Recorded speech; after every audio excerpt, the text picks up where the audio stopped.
That might even include my own emotional responses to things and my own mental states.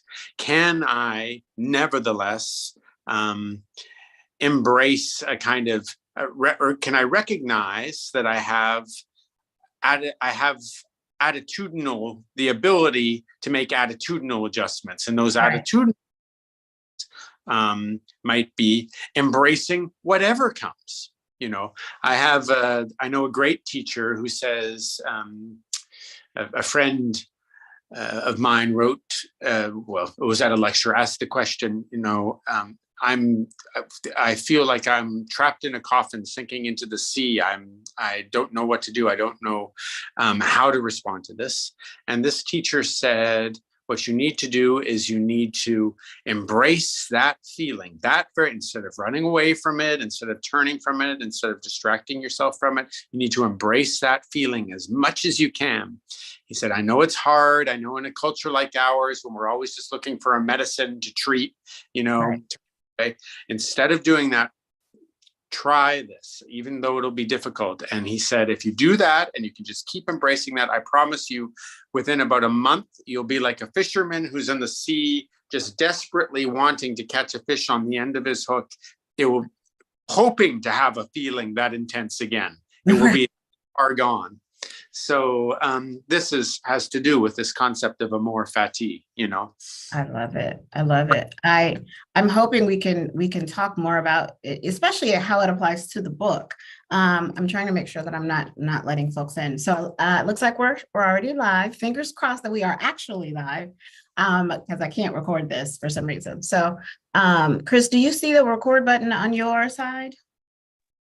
On my side, the record button? Yes, I do. Can you select that for me? Do you mind? Sure. So we can have it. Okay. All right. We'll go ahead and get started. It's 12:03. Welcome to. Oh no. Sorry, Sherry. I need to have your permission to record. Oh, so that makes sense. Let's see how we do that. I'm learning as we go here. Make co-host. How's that? Allowed to make co-host. Does that work? Yeah, I think if you make me co-host, then I should be able to record. There we go. I have no problem giving up control. There you go. Go for it. So we have the wonderful author. Thank you, sir. So we have the wonderful author, Mr. Clancy Martin, or Professor Martin. I prefer that. I'm going to call you that just because it seems cooler. I like it. And so we're going to talk a little bit about his work. We're going to talk about a little bit about philosophy. We started our conversation around the concept of amor fati, which is a Nietzsche term meaning being in love with one's fate. We talked about that a little bit. And so we'll kind of come back to that. But welcome to our show. We talk about creating mental wealth and the importance of healing out loud. Professor Martin has done exactly that. He's written an amazing book talking about kind of struggling with suicidal ideation for the majority of his life, and how he's managed to continue to live on. He's a professor of philosophy in Kansas City, which is super cool. I geek out about that. People who know me know I'm a huge philosophy geek, but especially how it applies to managing our own mental state, and understanding kind of that stasis and the struggles that we've all been suffering with since the great philosopher's time. So thank you, Professor Martin, for being here. Why don't you introduce the audience to yourself? And before we talk about the book, let's find out a little bit about you personally. Sherry, thank you so much for having me here on your wonderful show. And I so admire your concept of mental wealth and the work that you are doing. I really feel honored to be here. My book is called How Not to Kill Yourself, and it's a little bit of a tongue-in-cheek title because I have tried to kill myself a variety of times. I'm a bit of a comical character in the history of suicide because I seem to be, incapable of doing this. I guess it's a lot harder than it looks. Happily for me, I don't recommend trying it. I recommend not trying it. yeah, I'm a philosophy professor. I'm married to the writer Amy Baradale. I have 5 children and an unruly Labradoodle, and I've lived in Kansas City for about the last 20 years or so. And I got into this because some years ago I was writing an article for a magazine called Epic, and they asked me to write about anything sort of that had to do with my life. And I wrote about, I started writing about some time I'd spent in the psychiatric hospital. And then my editor had a child attempt to commit suicide at this time. And so he said, as I look at this, I realize whenever you've been in the psychiatric hospital, it's because you tried to kill yourself. And I said, yes, that is indeed true. And he said, well, maybe you could tell us people some more about that. And so I thought this was wise advice. And so I wrote that piece. And then when it came out, and it came out in conjunction with Huffington Post, it went viral. And suddenly I had people emailing me from all over the world saying that they were Googling killing themselves, and my piece came up and they read it and they changed their mind and they decided not to kill themselves. And I don't say anything in the piece about, how sort of to go on living. I just told my own story about what it was like trying to kill myself and going through periods of wanting to die. And I realized that could be the very medicine that liberated people from this desire. I mean, people were telling me it was the medicine that they needed, and it felt so good to get those emails. And I also remembered some advice I'd been given by a great teacher years before when my first novel came out. And he said, Clancy, I love your novel, blah, blah, blah, but you should really try to write a book that will help people. And this had stayed with me for a decade. And I was, writing all the things that I've been writing in the intervening years, but I hadn't really written something that I thought, okay, this is a book written with the idea of helping people. And suddenly I realized, hey, here's this opportunity right in front of you to actually try to help people. People are telling you that it's helping them in these moments of terrible crisis. So why don't you tell the whole story, not just the snapshot that you told in this one article, but the whole. And so that's why I wrote the book. And I love it. I love it. I never read the article, which was gripping. I mean, I remember I couldn't stop reading it, right? It was just one of, and this is the space that I work in all the time, but it was so eloquently articulated. So even the first piece to me should be published all over, like everyone should see that. I was going to ask if that's something we could share like afterwards with the audience, just as a kind of a teaser and what to prepare them for when they buy your book. So I will tell you, I will tell you that the name of the book, though tongue in cheek, is exactly what everyone's calling scroll stopping, right? You're like scrolling through the titles of things and you're like, wait, what? So not to kill yourself. So the title of the book is definitely provocative, to say, which is what people need nowadays, right? Especially with the number of people who are struggling still today, even more so, I think, at post-pandemic. So give us your take on that. Like, so you were writing this book in the midst of this pandemic. I understand you guys have a new 10-month-old, right? So you guys also have a new addition to the family. So tell me how you were able to still pull off writing this book. You're teaching philosophy at a university, writing a book, raising a family. How were you able to prioritize and finish a work this important?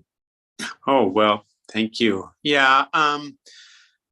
I started really writing the book. At the time, it was in the very early stages of the book. I often teach at a university in India called the Ashoka University, which is, I guess, considered to be the best private university in India.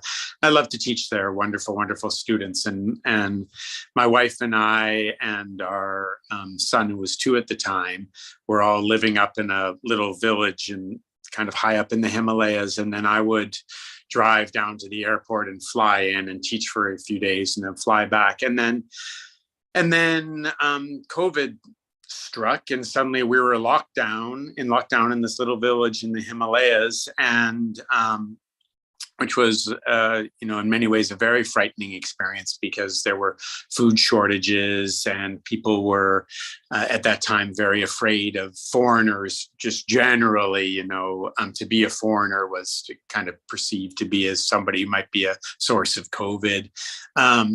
So it was odd, but in some ways were good circumstances for working on a book too, because we were locked. And, so there is some of that in the book, some of the story of being in lockdown in COVID up in the Himalayas and what that was like, and watching the people and how they were processing the difficulties, some of the terrible difficulties that people were suffering from what began as a really sudden and very strict lockdown in the early stages in India. But then, we got back in the States on the 4th of July, actually, in the middle of. Nice. Yeah. And it was kind of a funny thing because when we left India, we had full PPE, full personal protective equipment on. It was required in order to get on the plane, and we had an N95 mask and a face shield and gloves and everything. And then we got off the plane, and when we were in Germany, they had closed the whole airport for just our flight. They were only letting in one flight at a time, and yeah, it was really something. A totally empty airport except for this one flight. All the shops closed and everything. And then we landed in Chicago, and it was just, people drinking beers. About a third of the people had masks on. Right. Like a normal American airport with a handful of masks mixed in. So it was very disorienting. But the thing that I was grateful for, that I'm so grateful for, that I happened to be working on this book at this particular time, is that unfortunately, as you know, as we are emerging from the pandemic, we are emerging into what in some ways is a far worse pandemic of mental health, not only here in America, but worldwide, and particularly an acute mental health crisis in kids. We used to say people ages 15 to 24. Now we've kind of broadened it to people age 10 to 24. And an awful lot of people are attempting suicide right now at unprecedented rates. And they're winding up in emergency rooms because we just don't have the mental health resources that we require to treat these people. They sit in an emergency room for 2 or 3 days, and then they get discharged, hopefully with a few prescriptions, but that's about it. And it's not enough. And so I felt, as I say, very grateful to be writing this book at this particular time when so many people are struggling with the thought of suicide, and particularly young people. Yeah, and I know that's one of the things that you and I connected on and talked about in our conversations beforehand. First of all, and I have to give kudos to Darren Martin. Your brother is probably one of your biggest cheerleaders. I know you know that already. But I did run into him a couple of times, and each time he's like, you have to meet my brother. You have to meet him. He's doing some amazing work. And it's in alignment with what we're doing, right? And so I like that you were able to, even during the pandemic, take what was absolutely a mental wealth withdrawal for the entire planet. All of us struggled. We all went through challenges, and you took that time and decided to create something that would be a mental wealth deposit for so many people. And so I commend you for that. And I thank you for the work that you're doing, even still now, because, we know how hard it is to work in this space. There's not a lot of people like fighting us to get on stage, no, get off. I want to talk about my experiences with mental illness and our struggles. And so I commend you for the work that you're doing. I believe that there's an amazing connection to the book that you've written and the work that you do as a part of your 9 to 5. So working in philosophy, I would imagine, is a great kind of place to grab some context for what you put in the book. So talk to us a little bit about your role as a philosophy professor and working in this space to make sure that people are having better conversations about their mental health. Well, yeah, thank you. It was a mental wealth deposit for me too, to be totally honest with you, because one thing I want to say to anyone who might be listening who either is struggling or has a loved one who's struggling, writing about these thoughts and feelings that you're having is definitely a way of making a mental wealth deposit. It will increase your ability to encounter these feelings with less fear, with less panic, with less claustrophobia, if you just write about it. And this is well established in the scientific literature on mental health generally and suicidality in particular. So writing a book about it turned out to be, this enormous mental wealth deposit for me, although it did have its challenges at times too, of course.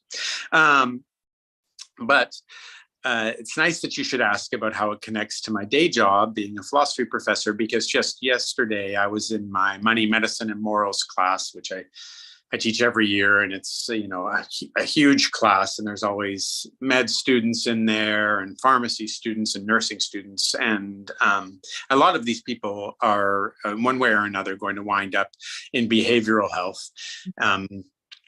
Mental health, some of them in one way or another will wind up helping people with precisely the topics we're talking about. And I said, okay, trigger warning, everybody, we're going to be talking about suicide today as we're coming to the end of our class, and any other mental struggle stuff you want to talk about. And as usual, when I finally come around to this subject, and I've got this room full of 18 to 22-year-olds. Basically every hand goes up, and they all want to talk. And I even learned a new term, which I'd never heard before, which is trauma dump. You may have heard this term before, but well, I know neither had I. But anyway, the trauma dump, I guess, is when you kind of like unload all of your trauma onto one of your friends.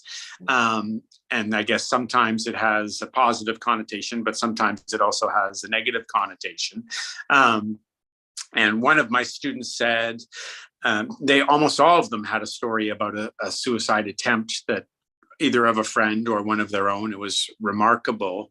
They all needed to talk so much, and they needed to talk about their pandemic mental health experiences so much. And they all recognized that it was okay for them to have gone through the suffering that they had gone through, and to be talking to each other about it. They were very much affirming of each other, which was, it's just like a glorious thing for a professor when that kind of thing happens. You can see healing happening in the room. And this one student of mine said something I really liked, because they started telling me about trauma dumping. And she said, what I do is we get 4 or 5 of my friends together, and we agree to go to a restaurant, or we can even just like sit in a park or whatever. And we say, okay, for the next hour, all we're going to do is trauma dump. We're all just going to trauma dump to each other, and we're all just going to get it out of our systems. And I was like, that sounds so healthy to me. And so helpful, and such a good way of turning, as you would say, turning mental health debits, mental health withdrawals into mental wealth, into deposits. They are actually using their own mental costs to make mental deposits and mental wealth into each other's accounts. All a cooperative way of sort of all of them together collectively, taking lemons and turning them into lemonade. And it made me remember, as I always do, that young people are so resourceful if we will just be open and honest with them and invite them into these conversations, rather than approaching them from the perspective of, okay, now we're going to tell you how to handle this problem. Right. Yeah. Because everyone's different. And I know when I traveled and I spoke specifically about managing millennials or preparing the next generation of leaders, it was one of my favorite topics to talk about on stage, right? Is how do you engage and bring them in? And one of the first things I would say is like, when's the last time you listened, right? Like, when's the last time you listened to a younger person? And there's like silence in the room, right? Most of us as leaders, as parents, as community, we all believe we want to tell the children how to do this, how to do that, except we still don't know, right? And the pandemic to me was a way to level set. Like we all went through the same thing at the exact same time and none of us knew what to do, which is, you know, in a way, a positive effect of COVID, right? It gave us the opportunity to have a conversation, not as Gen Xers and baby boomers and millennials, but as human beings who all went through the same thing. And then I think millennials were already primed to have conversations different than you and I were, right? Because one of the challenges when I coach young people when they're interviewing, I'm like, don't tell me about what the whole team did. Tell me about what you did. I want to know about your individual contribution. And it was always so hard for them because they were like, no, we went through this together. We worked on it together. So if you fast forward that to the pandemic, I think they went into it with that same perspective. We're going through this together. Let's heal through it together. And I think we have a lot to learn from the millennial generation, just in that concept, right? And not keeping everything bottled up. What do you think? And from these Gen Z kids too, you know, honestly, for the generation after them. I mean, I agree with you. Both generations, I think, are have a much more open and welcoming attitude towards these kinds of conversations than the boomers or the Gen Xers did.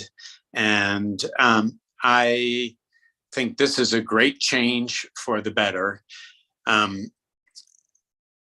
But your point is also a really good one, that when it comes to the people who still at some level are largely holding the reins of power, including in mental health settings, boomers and Gen Xers, how are we being as good as they are? Are we being as open in our conversations as they are? Are we learning from them the listening skills that they have, you know? And a friend of mine who's one of the great suicidologists in the world and who is one of the major architects of this new 988, the mental health emergency line that we have along with 911 now. His name is John Draper, and he says that he knows probably more about suicide and suicidal ideation, or as much about as anyone else alive. And he says that the single most important medicine for friends, and including for yourself if you're struggling with this, is the skill of listening. Just, you know, particularly what the great Buddhist master Thich Nhat Hanh called deep listening. You know, when you are listening without bringing a lot of your own convictions and your own personal baggage and agenda to the table, but just really trying to hear what that other person is saying and giving them the opportunity to have that listener. To do that, I think, is one of the most profound and spiritual things that we can do, and one of a real way of letting someone else build mental wealth, and also putting an enormous mental wealth deposit in your own mental bank account. Because when you're doing that kind of deep listening, it engenders in you a feeling of compassion and love that you might otherwise tend not to have enough of in your day, you know?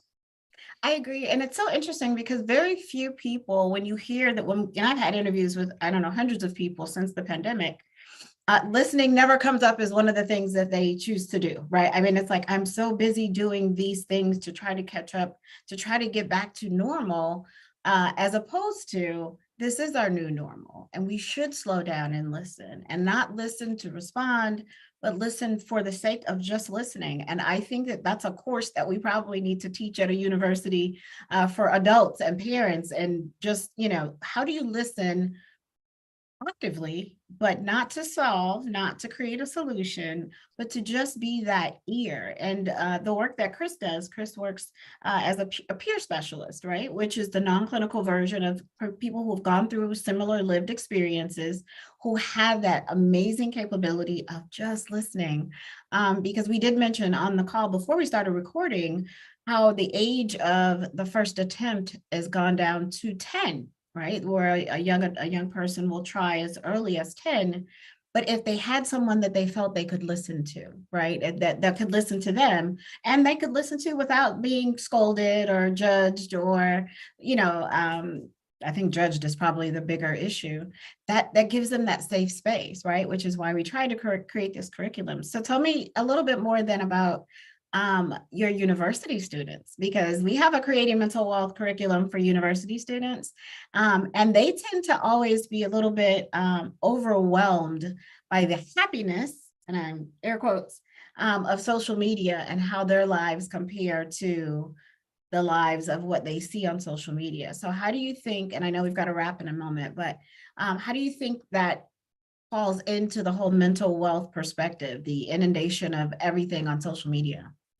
Well, it's, I have very strong views on this subject. And when I talk to my students about it, I am happy to say, they seem increasingly aware of the perils of social media and the compare and despair threats, and threats to their own mental well-being, to their mental wealth.